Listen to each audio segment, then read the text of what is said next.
Welcome back students to miss Muse. आज हम करने वाले हैं triangles chapter because I got a comment जहाँ पे एक स्टूडेंट ने मेंशन किया था कि उसके मई में सेकंड बोर्ड से और उसे इन वीडियो से बहुत हेल्प मिल रही है। उसने फर्स्ट से फिफ्थ चैप्टर की वीडियोस देखी है और उसे स्पेसिफिकली ट्राइंगल्स और सर्कल्स चैप्टर की वीडियोस चाहिए।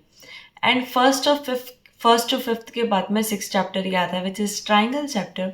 So in this video we are just going to cover some basic concepts of triangle along with theorems. Theorem को हम पूरा प्रॉपर तरीके से प्रूव करेंगे and then in upcoming videos हम एक्सरसाइज पॉइंट टू स्टार्ट करेंगे because point one is basic exercise जहाँ पे आपको फिल इन द ब्लैंक्स वगैरह दिए गए हैं, वो आप खुद से कर सकते हो. हम direct point to exercise start करेंगे. Okay, so yeah let's get started without any delay. So यहाँ देखो ट्राइंगल्स चैप्टर हम स्टार्ट करते हैं. ट्राइंगल्स चैप्टर में हमें पहले difference between similarity and concurrency पता होनी चाहिए.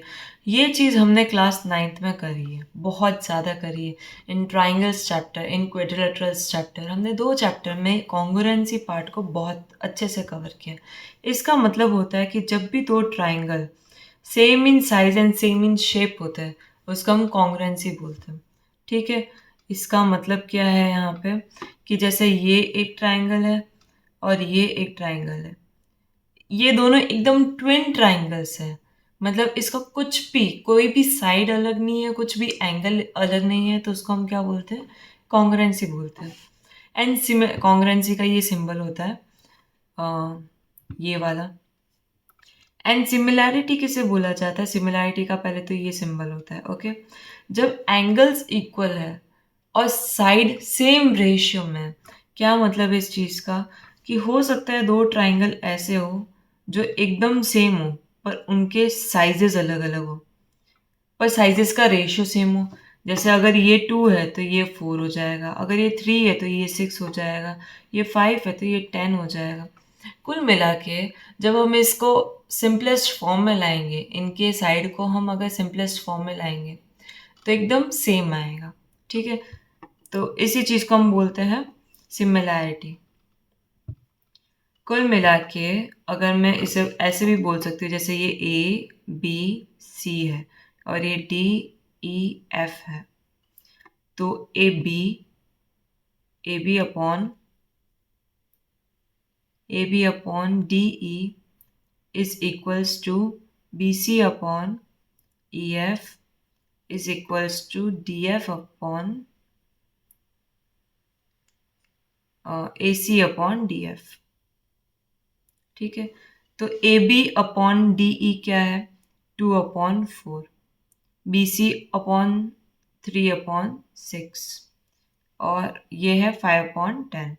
और जब हम इसको कट करेंगे वी विल गेट 1/2. ठीक है, तो इसी चीज़ को हम क्या बोलते हैं? सिमिलैरिटी बोलते हैं. इसके बाद आओ बेसिक प्रोपोर्शनल थ्योरम. इस पूरे चैप्टर की एक बहुत इम्पॉर्टेंट थ्योरम है ये. तो बेसिक प्रोपोर्शनल थ्योरम का मतलब होता है if a line is drawn parallel to one side of a triangle. जैसे ये एक साइड है, इसके पैरेलल आपने एक लाइन ड्रॉ की है, मतलब क्वेश्चन में ये इसके पैरेलल गिवन है कहीं पे भी. To intersect the other two sides in distinct points, the other two sides are divided in the same ratio. तो जब भी आपको क्वेश्चन में गिवन होगा कि एक लाइन पैरेलल है किसी भी साइड के, तो आप डायरेक्टली क्या लिख सकते हो कि ये और ये अपॉन ये और ये इक्वल हो जाएगा. ठीक है, मतलब A D upon D B is equals to A E upon E C. Okay, और या फिर अगर आप इसमें +1 अगर करोगे तो आपको ये चीज़ भी मिल जाएगी. जैसे ए डी अपॉन ये छोटा वाला इस पूरे वाले के अपॉन में, ये इसके अपॉन में इक्वल हो जाएगा. कुल मिला के A D upon A B is equals to A E upon A C. Is that clear? तो ये चीज़ होती है. तो बेसिक प्रोपोर्शनल थ्योरम को अगर मैं समराइज करूँ, when two lines are parallel then other sides are in same ratio. ठीक है, इसका दूसरा एग्जाम्पल भी देखते हैं. जैसे एग्जाम्पल के रूप में ये एक ट्राइंगल है, ठीक है, और ये लाइन इसके पैरेलल है. ठीक है, A B C D E. Now we know that A C is parallel to D E, तो हम क्या लिख सकते हैं then, B E upon E C is equals to B D upon D A. Is that clear? तो या और इसके साथ में एक और चीज़ लिख सकते हैं, A B E upon B C is equals to B D upon B A. Is that clear? तो इसी चीज़ को हम क्या बोलते हैं, बेसिक प्रोपोर्शनल थ्योरम बोलते हैं। अब ये कहाँ से इक्वल आया उसका डेरिवेशन पहले देख लेते हैं हम, ठीक है। If a line is drawn parallel to one side of triangle, तो हम पहले इस चीज़ को बनाते हैं, A B C. If line is drawn to parallel to one side of triangle DE, तो हमें गिवन है कि BDE is parallel to BC, okay. तो हमें प्रूव करना है, to prove the other sides are in same ratio, AD upon DB is equals to AE upon EC. Is that clear? Proof start करते हैं। Proof start करने से पहले मैं एक कंस्ट्रक्शन करूंगी, construction join BE and CD। पहले तो मैं इस चीज को इस चीज से जॉइन करूंगी, ओके। एंड दूसरी चीज, draw EM perpendicular to AB and DN perpendicular to AC। मतलब कुल मिला के मैं यहाँ पे एक लाइन बनाऊंगी EM और यहाँ पे एक लाइन बनाऊंगी N, और ये परपेंडिकुलर है, मतलब 90 डिग्री बनाता है, ओके। सो या हम प्रूफ स्टार्ट करते हैं, प्रूफ। सो प्रूफ स्टार्ट करने के लिए हम क्या करेंगे, पहले लेंगे एक ट्राइंगल, ये वाला, ठीक है। ये वाला ट्राइंगल लेंगे और दूसरा लेंगे ट्राइंगल हम ये वाला। सो इन ट्राइंगल, इन दोनों के एरिया को हम क्या करेंगे, इक्वल में रहेंगे।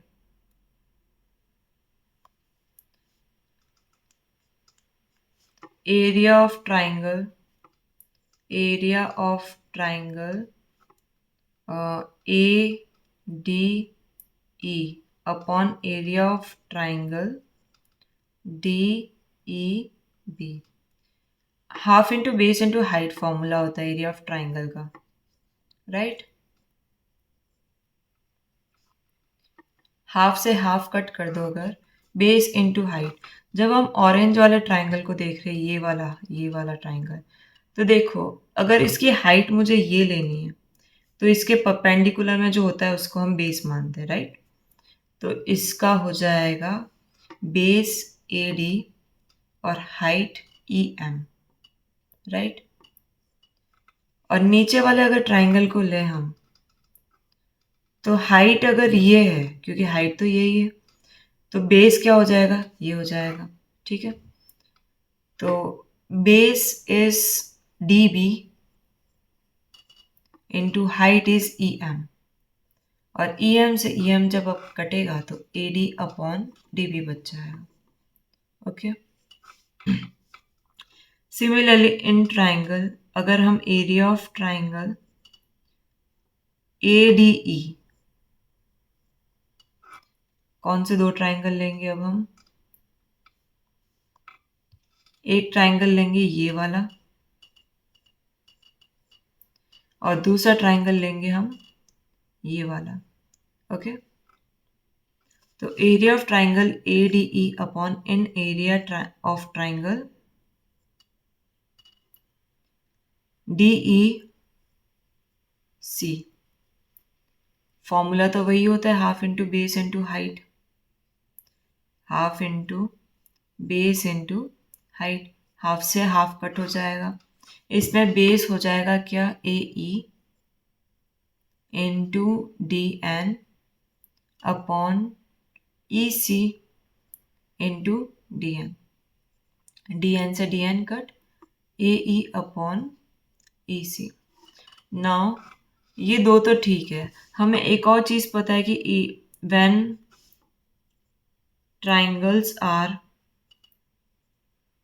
Between same base and two parallel lines, then their area are equal. क्या मतलब है इस चीज का? इसका मतलब ये है कि जब भी एक ट्राइंगल दो पैरेलल लाइंस के बीच में होता है और सेम बेस से बनता है, मतलब ये और ये सेम बेस से बन रहा है, तो ये ट्राइंगल इस वाले ट्राइंगल के बरोबर हो जाएगा। ठीक है, तो कुल मिला के हम क्या बोल सकते हैं, area of triangle DBE is equals to area of triangle DECD। Okay, so ये हो जाएगी third. From first second and third, first second and third, देखो AD area of triangle ADE upon area of triangle DEB होना चाहिए, और ADE तो बरोबर ही है, area of triangle ADE upon DEB की जगह मैं DEC भी लिख सकती हूँ, मतलब ये दोनों चीज़ें क्या हो गई, इक्वल हो गई, एग्जैक्टली इक्वल है। तो उस हिसाब से AD upon DB AE upon EC के बरोबर होगा, और यही तो हमें प्रूव करना था। ठीक है, तो ऐसे बेसिक प्रोपोर्शनल थ्योरम प्रूव हो गई। समझ में आई चीज़? सेकेंड आते हैं इसी का कन्वर्स। कन्वर्स का मतलब होता है, अगर मान लो दो ट्राइंगल है, एक ट्राइंगल है, इसमें अगर आपको ABC, अगर आपको क्या दे रखा है कि ये अपॉन ये इज इक्वल्स टू ये अपॉन ये इक्वल गिवन है, तो आप क्या बोल सकते हो, by converse of basic proportional theorem this will be equals to, this will be parallel to this. Okay, तो ये आपका बेसिक प्रोपोर्शनल थ्योरम का कन्वर्स है। इसको प्रूफ कैसे करेंगे? प्रूफ करते हैं, if a line divide two sides of triangle in the same ratio, अगर ये एक ट्राइंगल है और एक लाइन है जो इस ट्राइंगल को सेम रेशियो में डिवाइड करती है, गिवन क्या है, गिवन ये है कि AD upon DB is equals to AE upon EC। ठीक है, टू प्रूव क्या करना है हमें कि DE is parallel to BC।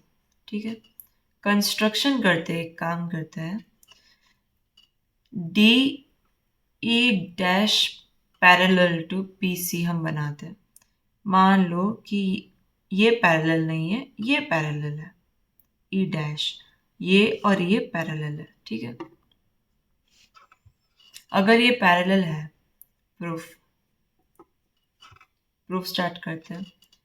अगर DE dash is parallel to BC, अगर ये दो लाइन पैरेलल है, then by basic proportional theorem BPT theorem के हिसाब से हम क्या बोल सकते हैं, AD upon DB is equals to AE dash upon E dash C, ये बोलते हैं हम।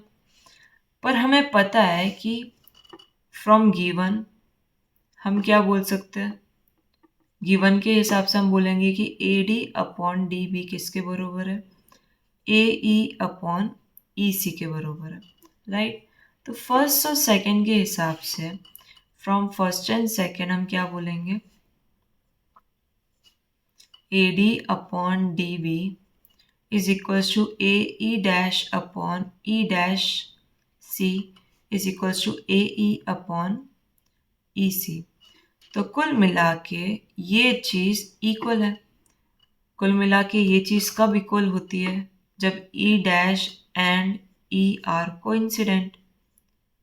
कोइंसिडेंट मतलब एक के ऊपर एक है, तभी ये चीज़ संभव है, तभी इक्वल होना पॉसिबल है, राइट?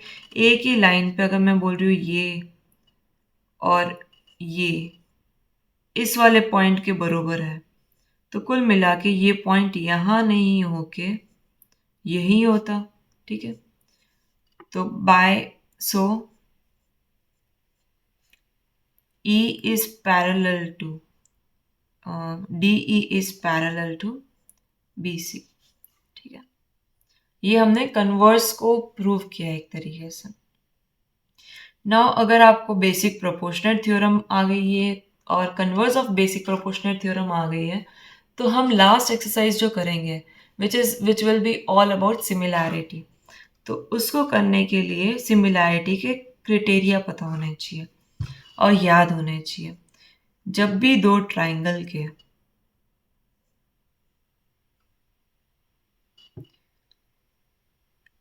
तीनों एंगल इक्वल होंगे तो मतलब ये क्या हो जाएगा? सिमिलर हो जाएगा, ठीक है? जब भी दो ट्राइंगल में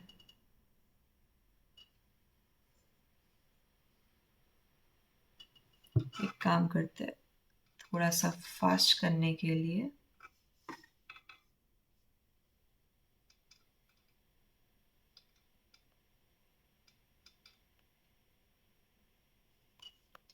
जब भी दो ट्राइंगल में एक साइड दूसरे साइड के इक्वल है, बीच में एक एंगल दूसरे वाले एंगल के इक्वल आ रहा है और तीसरी साइड इक्वल है, तो हम SAS प्रॉपर्टी से दोनों ट्राइंगल्स को सिमिलर बोल सकते हैं। थर्ड इज ट्रिपल एस, ये साइड इसके इक्वल होना, इस साइड का इसके इक्वल होना एंड इस साइड का इसके इक्वल होना is also the criteria of similarity. And last one is a, अगर कोई भी दो एंगल भी अगर इक्वल आ रहे हैं, ठीक है, तो हम क्या बोल सकते हैं? इसको सिमिलर बोल सकते हैं, ठीक है? तो ये चार क्राइटेरिया है जो आपको पता होने चाहिए। आपने देखा होगा कॉन्ग्रुएंसी में RHS भी आता है, तो it is somewhat different from congruency और हमने डिफरेंसेस देखे हैं इसके अंदर। इसके क्राइटेरिया अलग होते हैं, ये चार क्राइटेरिया आपको याद रखना है, okay? So in the next video, we are going to solve exercise 6.2. So stay tuned for that video and see you in the next. Bye bye.